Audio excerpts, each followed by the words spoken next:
Dude, I've got to vent about this one. It still blows my mind. Imagine Iron Man, of all people, deciding he's had enough of playing hero and inventing an app that literally lets people redesign their bodies like a video game character. You download it, press a button, and overnight you're jacked, flawless, whatever you want. Sounds like sci-fi body positivity, right? Nope. After everyone gets hooked, Tony flips the switch. The makeover is now temporary, and if you want to keep your perfect body, you have to pay $100 every single day. Suddenly, he's monetizing self-esteem and creating a two-tier society. The rich strut around with perfect abs while people who can't pay are shamed back to their normal selves. It's gross. Matt Murdock, also known as Daredevil, is furious. He sees that the world's smartest man is becoming a tyrant, so he heads to Stark Island to smash the servers. Tony's response? He grabs Matt by the chest and literally yeets him into the ocean. Stark knows Daredevil is blind and hates being underwater. It's like he's playing with a cat and a bathtub.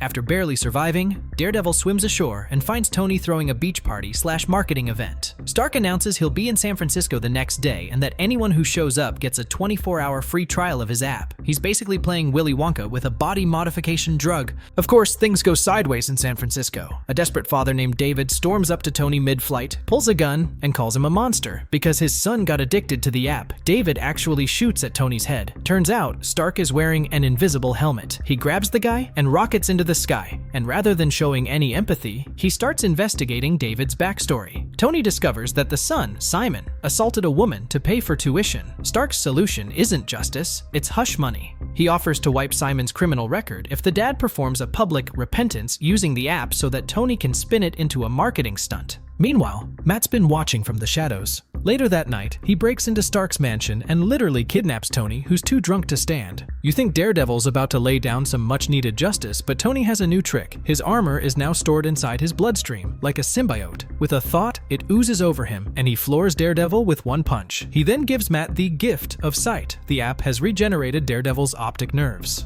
Tony frames it like a benevolent gesture, but it's pure manipulation. He offers Matt lifetime access to his vision, on the condition that Daredevil stops interfering. This is hands down one of the most messed up bargains in comics. Matt's response is why people love him. He refuses, of course, and tells Stark he has no right to play God.